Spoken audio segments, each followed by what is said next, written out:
Atendendo à situação de emergência social provocada pela pandemia da Covid-19, a comissão organizadora da Marcha do Orgulho LGBTI de Lisboa decidiu não realizar a manifestação presencial este ano. Estava marcada para o dia 20 de junho. Não marchamos na rua, mas não deixamos de fazer ouvir a nossa voz. Não prescindimos do nosso espaço de reivindicação, nem cessamos as nossas exigências por igualdade, reconhecimento e pelo direito a todos os direitos. A pandemia veio expor ainda mais um conjunto de fragilidades pré-existentes na sociedade. Colocou a descoberto as situações de desigualdade social vividas por diversos setores da população, pessoas LGBTI+, racializadas, migrantes, refugiadas, trabalhadoras do sexo, ciganas e todas as pessoas que pertencem a vários destes grupos. Estas sofrem um impacto desproporcional nesta situação de emergência. A discriminação no acesso ao emprego não é nova para a comunidade LGBTI+. Os ambientes trans e queerfóbicos persistem nos processos de contratação e resultam em bullying no local de trabalho. O preconceito para com pessoas que vivem com infecções sexualmente transmissíveis continua a ser uma realidade. Todas essas discriminações se agravam nessa fase, com a subida desproporcional dos despedimentos, a diminuição de rendimentos e a dificuldade do acesso aos apoios laborais. Os vínculos precários, que são hoje tristemente a norma nas contratações, foram particularmente afetados. Reiteramos o nosso repúdio pelos abusos que dominaram demasiados contextos empresariais no pico da crise, dos quais foi exemplo a resistência à transição atempada para o confinamento e teletrabalho. Foi também chocante quando se verificou a não aplicação de medidas de segurança e higiene nos postos de trabalho que se mantiveram presenciais. Ainda mais afetadas foram as pessoas que fazem trabalho sexual, que sofreram uma quebra drástica nos seus rendimentos. Ao mesmo tempo, não puderam ceder a apoios estatais. Estratégias e políticas públicas têm de ser construídas para respeitar as reivindicações das pessoas trabalhadoras do sexo.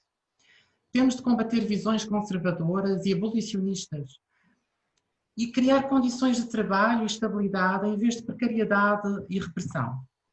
Reiteramos a necessidade de financiamentos específicos e políticas públicas para o combate à discriminação de pessoas LGBTI+, no trabalho. Enquanto Marcha de Lisboa, preocupa-nos desde há anos a crescente crise de habitação que assola a nossa cidade. A gentrificação empurra várias populações para a periferia. As rendas inflacionaram para valores incomportáveis e os despejos reinam numa cidade cada vez menos habitada. Acrescem a este panorama geral as barreiras particulares com que as pessoas LGBTI+, se deparam na procura por habitação. Exigimos o acesso pleno à habitação condigna para todas as pessoas. E relembramos o despejo violento da Seara, Centro de Apoio Mútuo de Santa Bárbara. Essa violência foi física, aplicada por segurança privada e pela polícia, sobre quem protegia este espaço. Mais flagrante ainda foi a violência de tirar o teto a quem se encontra em situação de sem-abrigo, em pleno estado de calamidade. Repudiamos a defesa dos interesses financeiros em detrimento dos valores humanos. Queremos uma Lisboa habitada, não empardada. A situação é também muito grave no que diz respeito às condições de alojamento de pessoas migrantes e requerentes de asilo em Lisboa. Surgem inúmeros casos de hostels e pensões sobrelotadas que não cumpriam as normas de saúde pública. Tudo isso acontece com conhecimento do Serviço de Estrangeiros e Fronteiras e do Conselho Português para os Refugiados. Este último já efetuou várias denúncias junto ao Ministério da Administração Interna, que nada fez. A situação só tem resposta quando esses centros de acolhimento improvisados e as suas condições desumanas de habitação culminam em focos de infecção pela Covid-19, representando grandes riscos para a saúde pública e, em particular, para a saúde dessas populações. Jovens LGBTI+, sofrem mais discriminação, rejeição e violência familiar que jovens heterossexgênero.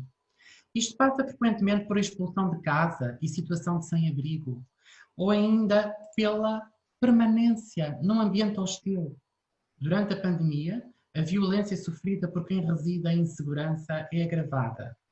O confinamento social força bastantes jovens a conviverem com familiares de quem a miúdo sofrem situações de violência física e psicológica. Esta realidade contribui para taxas de suicídio, de tentativas de suicídio e de ideação suicida mais elevadas na juventude LGBTI+, do que na população em geral. No caso das pessoas trans e intersexo, a desproporção é ainda mais significativa. Com o confinamento e a convivência forçada, agravaram-se e multiplicaram-se os casos de violência doméstica e de género. Não esquecemos as 5 mulheres que, em média, são vítimas de violência extrema todos os meses. Nem esquecemos as 3, que a cada mês são vítimas mortais. Repudiamos os femicídios perpetrados por assassinos, que são produtos de uma cultura machista e misógina. Repudiamos a comunicação social, que ao invés de reportar sobre bárbaras obsessões e violentos assassinatos, nos pinta contos de rapazes de bem e crimes passionais. O amor não bate e o amor não mata. Relembramos Beatriz Lebre, bem como todas as outras vítimas. O isolamento já era uma realidade muito prevalente nas populações séniores, em particular na LGBTI+. Agravou-se com o confinamento social. A perda das suas ligações e redes de apoio limitou ainda mais a vivência plena da sua orientação sexual e identidade e a expressão de género. Nenhuma pessoa pode ser obrigada a voltar para o armário.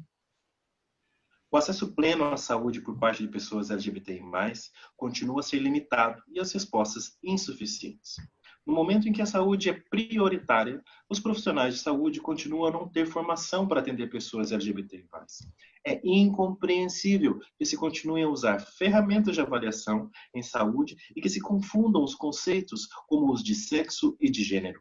A formação de profissionais de saúde tem que ser alterada. Não podemos permitir que continuem a ser perpetuadas as discriminações em consultório, tantas vezes silenciadas. A Estratégia de Saúde para as Pessoas LGBTI da Direção-Geral de Saúde, que foi redigida com o apoio de vários grupos LGBTI+, comprometia-se com a saída de normas clínicas para a implementação de boas práticas de saúde trans e intersexo. A data para estas era outubro de 2019. A sua ausência não é responsabilidade desta crise, nem a crise pode servir de desculpa para continuar a atrasar a saúde das pessoas LGBTI+. Os problemas já existentes no acesso à saúde de pessoas trans e não binárias agravaram-se durante o período do estado de emergência. A URGS, unidade do Hospital de Coimbra responsável por estas cirurgias no Serviço Nacional de Saúde, é pouco transparente. A situação das listas de esperas, já muito grave, piorou vertiginosamente com a crise da Covid-19. Também, os hospitais cessaram a marcação de consultas de acesso à transição a novos utentes. Nem sempre foi assegurada a continuidade do processo clínico em regime de teleconsulta, havendo uma possibilidade, o direito de acesso à saúde por parte de pessoas trans não podia ter parado. A Direção-Geral de Saúde não disponibilizou informações relativamente aos locais onde seria possível continuar a fazer-se a administração de injetáveis e tampouco divulgou informações sobre práticas seguras de autoinjeção. Também quebras de rendimentos e limites à mobilidade levaram muitas pessoas trans a paragens bruscas nos seus tratamentos hormonais, o que provoca diversos problemas na saúde física e mental das pessoas que fazem estas terapêuticas. Nos últimos anos, em Portugal, várias pessoas trans foram vítimas de suicídio e muitas identificaram os atrasos nos processos clínicos como uma agravante do seu estado psicológico. Exigimos a retoma célere e segura de todos estes processos e serviços. As nossas vidas são urgentes, bem como urge garantir o direito à autodeterminação e autonomia corporal de todas as pessoas trans. A Lei 38/2018 afirma consagrar a proteção das características sexuais de cada pessoa. No entanto, redigida como está, permite a profissionais de saúde praticar mutilações a crianças intersexo quando a identidade de gênero se manifestar. Critério absolutamente subjetivo e manipulável. Exigimos o fim das mutilações a crianças intersexo e adolescentes intersexo, de vez. As únicas alterações que devem poder existir às características sexuais de uma pessoa devem partir do desejo da própria pessoa. Devem ser baseadas em consentimento informado e nunca ser feitas por imposição. Argumentos de perigo imediato para a saúde não podem continuar a ser abusados para justificar intervenções que não estão associadas a perigo nenhum. Exigimos a salvaguarda da autonomia corporal de todos os corpos. Processos médicos sobre estas mutilações são escondidos das pessoas intersexo e muitas vezes até das suas famílias. É-lhes retirada a possibilidade de compreender as consequências físicas e psicológicas do que lhes foi feito. Tem que se garantir às pessoas intersexo o poder sobre os seus corpos e dar-lhes acesso aos processos médicos. Reiteramos a urgência de formação de profissionais de saúde nessas matérias, bem como de profissionais de educação. Uma sociedade que proteja e respeite a integridade física e psicológica das crianças e adolescentes intersexo é uma sociedade que tem que estar preparada para a inclusão dos seus corpos em todos os campos da vida. Durante a pandemia, foram agravadas as já existentes dificuldades, bloqueios e discriminações no acesso à profilaxia pré-exposição, a PrEP. A PrEP, a par da profilaxia pós-exposição, a PEP, e do tratamento para pessoas VIH positivas, é uma forma eficaz de combater e prevenir a infecção pelo VIH. Às pessoas migrantes em situação irregular, às pessoas trans, intersexo e às pessoas trabalhadoras do sexo, continua a ser dificultado o acesso a esta terapêutica. As listas de espera no acesso às consultas na região de Lisboa são superiores ao estipulado na norma clínica da Direção-Geral de Saúde, contribuindo para um risco de aumento de infecções. Exigimos facilitação e agilização do processo de acesso à PrEP. O acesso à interrupção voluntária da gravidez durante esse período de emergência foi gravosamente condicionado. Não só pela redução dos serviços hospitalares e clínicos, como também pelas restrições às deslocações. Temos conhecimento de pessoas que, por pouco, não ficaram sem acesso à interrupção voluntária da gravidez dentro dos dias permitidos por lei. Se arriscam a precisar recorrer de práticas de interrupção voluntária da gravidez perigosas para a saúde ou manter uma gravidez indesejada. Uma situação de emergência não pode servir como desculpa para condicionar os direitos sexuais e reprodutivos, nem colocar em causa a autonomia corporal de qualquer pessoa. Relembramos também que a Lei da Interrupção Voluntária da Gravidez mantém a sua redação sobre mulheres grávidas, criando entraves legais, por exemplo, a pessoas com útero que tenham homem no seu marcador legal de sexo. Não pode haver limitação ao direito de acesso à interrupção voluntária da gravidez. Faltam uma saúde e uma lei inclusivas para toda a gente. Durante este período, o Estado teve uma abordagem normativa e patriarcal nas suas diversas instituições. Abordagem essa que, mais uma vez, deixou de lado parte da sociedade portuguesa. Ainda falta colmatar a desinformação existente sobre pessoas LGBTI+, pela parte de profissionais de todos os ramos do Estado. Exigimos formação na educação, saúde, apoio social, segurança, justiça, empresas, locais de trabalho. Os apoios disponibilizados pelas juntas de freguesia para reduzir os efeitos económicos da crise, direcionados a pessoas com dependentes, consideram exclusivamente laços de sangue. Isto exclui e discrimina inúmeras famílias e estruturas de apoio não normativas. As famílias da comunidade LGBTI+, e de outras comunidades minoritárias são muitas vezes formadas por laços afetivos, de coabitação e de ajuda mútua. Não havendo ligação de sangue ou vínculos legais, deparamos sistematicamente com a nossa exclusão dos diversos apoios. Até quando teremos que ficar sem apoio por escolhermos a nossa própria família?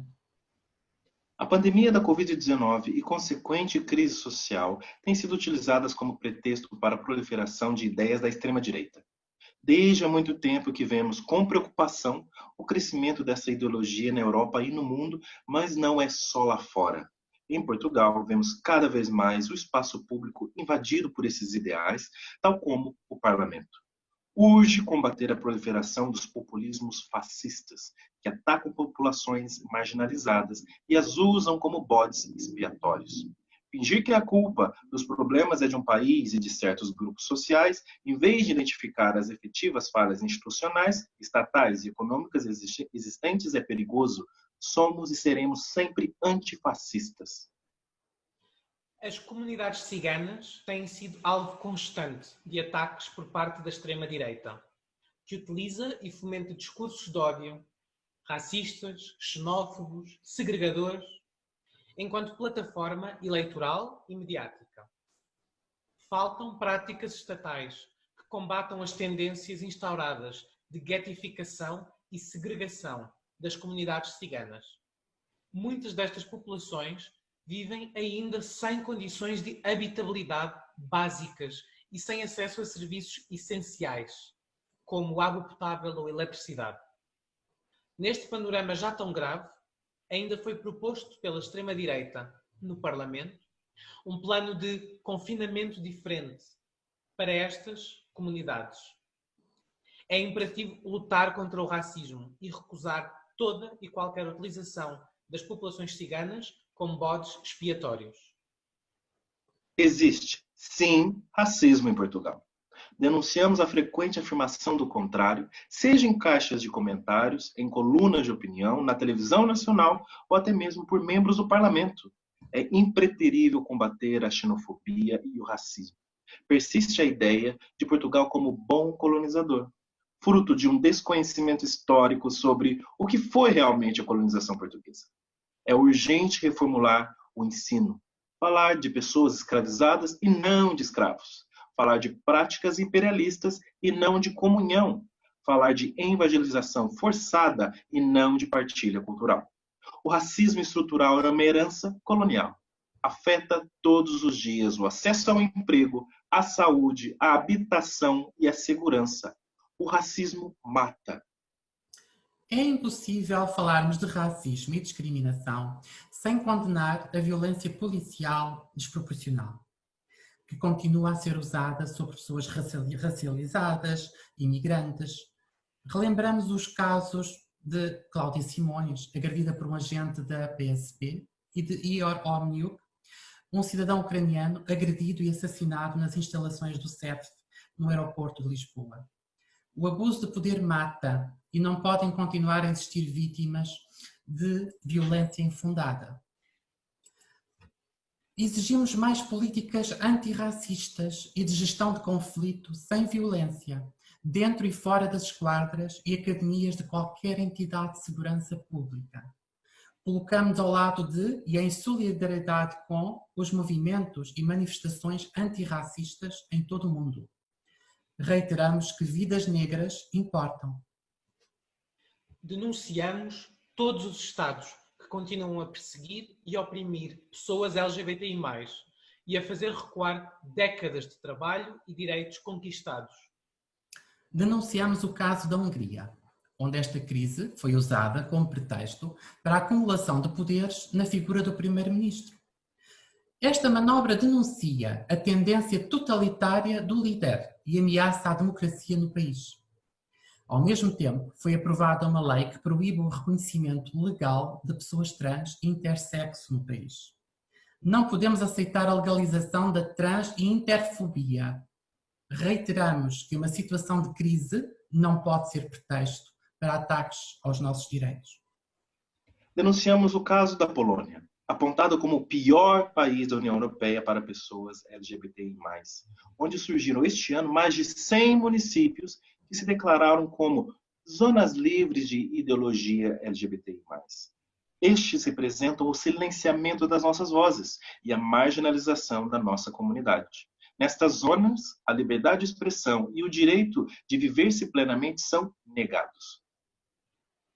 Denunciamos o caso dos Estados Unidos da América, onde, em plena pandemia, o governo fez questão de legalizar a discriminação contra pessoas LGBTI+, no acesso à saúde. Profissionais de saúde têm agora legitimidade para negar qualquer tipo de tratamento a utentes desta comunidade. Denunciamos o caso do Brasil, onde a crise gerada pela pandemia escalou rapidamente face ao populismo perverso de Bolsonaro.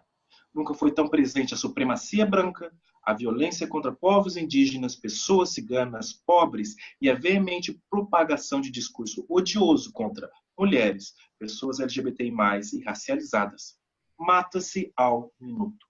O Estado fomenta notícias falsas, discursos neofascistas e dá assim continuidade a uma agenda ativa de necropolíticas que elimina a diversidade do povo brasileiro. As opressões estruturais da nossa sociedade sobrepõem-se e interceptam-se. Dentro da nossa própria comunidade, há racismo, misoginia, transfobia, interfobia, xenofobia, capacitismo e idadismo. Há pessoas que sofrem discriminações múltiplas. Com esta consciência, também nós nos unimos no combate a todas as opressões. Estamos lado a lado com a luta antirracista, transfeminista, anticlassista, antifascista e as demais. Reclamamos políticas de saúde e estratégias nacionais que, em situação de emergência, contemplem e protejam as comunidades mais precarizadas. Precisamos de estruturas que façam uma crise de saúde pública, consigam amenizar as consequências sociais e económicas nas populações mais vulneráveis. Sabemos da existência de inúmeros casos de pessoas a precisar de medicação regular, alimentação, abrigo e entre outras necessidades. Face à falta de recursos governamentais e institucionais, a comissão organizadora da MOL focou-se em procurar soluções baseadas em apoio comunitário. Surge assim a iniciativa Continuamos a Marchar. A Marcha do Orgulho de Lisboa tornou-se numa rede de apoio LGBTI+. Veio juntar-se a várias redes já existentes neste panorama da crise, como as de pessoas migrantes, racializadas, trabalhadoras do sexo ou ciganas. Articula-se ainda com a rede de apoio trans, não binária e intersexo, que dá apoio específico entre pares que reconhecem as suas vulnerabilidades próprias. A rede de apoio da Marcha do Orgulho de Lisboa mobilizou parte do dinheiro angariado para a marcha e reuniu esforços para ajudar quem mais precisa.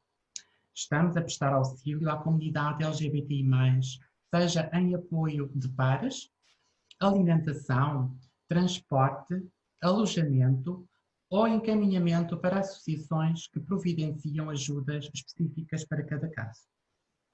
Essa iniciativa tem um âmbito alargado, incluindo ações de aproximação à comunidade, angariação de fundos, voluntariado e, obviamente, momentos de celebração do orgulho.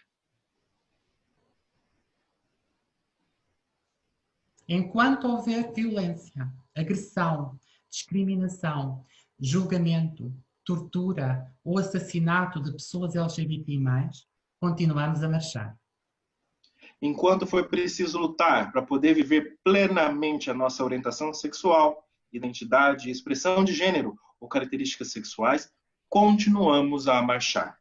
Enquanto existirem vítimas de opressão, por mais que seja diferente da nossa, continuamos a marchar. Hoje e sempre. Continuamos a marchar. Continuamos a marchar. Continuamos a marchar.